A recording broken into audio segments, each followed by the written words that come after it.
قرآن کریم میں ایک جگہ اللہ رب العزت ارشاد فرماتے ہیں کہ من کان یرید حرث الآخرۃ نزید لہ فی حرثہ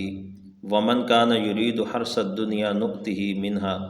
وما لہ فی الآخرۃ من نصیب، کہ جو آدمی آخرت کی کھیتی کا طالب ہوگا اس کو ہم برکت عطا فرمائیں گے، اور جو دنیا کی کھیتی کا طالب ہوگا تو ہم اس کو کچھ عطا کر دیں گے دنیا، لیکن آخرت میں اس کا کوئی حصہ نہیں ہوگا۔ رسول اللہ صلی اللہ علیہ وسلم ارشاد فرماتے ہیں کہ جو آدمی آخرت کی زندگی کو اپنا نصب العین بنا لیتا ہے، اللہ رب العزت اس کے دل کو غنی کر دیتے ہیں، یعنی تفکرات سے، پریشانیوں سے نجات عطا کر دیتے ہیں، اور اس کے دل کو اطمینان نصیب ہو جاتا ہے، سکون نصیب ہو جاتا ہے۔ اور جس آدمی کی زندگی کا نصب العین دنیا ہو تو پھر اس کے دل کو پریشانیوں کے حوالے کر دیا جاتا ہے۔ رسول اللہ صلی اللہ علیہ وسلم نے یہ آیت تلاوت کرنے کے بعد ارشاد فرمایا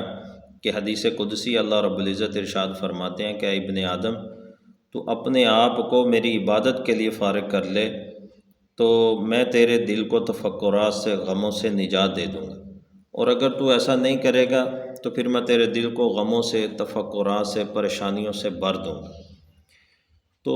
اب اس کے اندر غور کرنے سے یہ بات سمجھ آتی ہے کہ یہ جو آج ہم تفکرات سے، غموں سے، پریشانیوں سے ہر آدمی لڑ رہا ہے اور پریشان ہے، تو اس کی وجہ اللہ رب العزت نے خود ارشاد فرما دیا کہ اس کی وجہ یہ ہے کہ تمہاری زندگیوں کا نصب العین دنیا ہے۔ اگر تمہاری زندگیوں کا نصب العین آخرت ہوتا تو تمہیں سکون اور اطمینان کی زندگی نصیب ہوتی، اور اللہ رب العزت کے پاک پیغمبر صلی اللہ علیہ وسلم نے بھی اس بات کی طرف اشارہ کر دیا کہ اگر تمہاری زندگی کا نصب العین آخرت ہے تو اطمینان کی زندگی نصیب ہوگی، اگر تمہاری زندگی کا نصب العین دنیا ہے تو پھر پریشانی، تفکرات اور غموں کے علاوہ اور کچھ نہیں ہے۔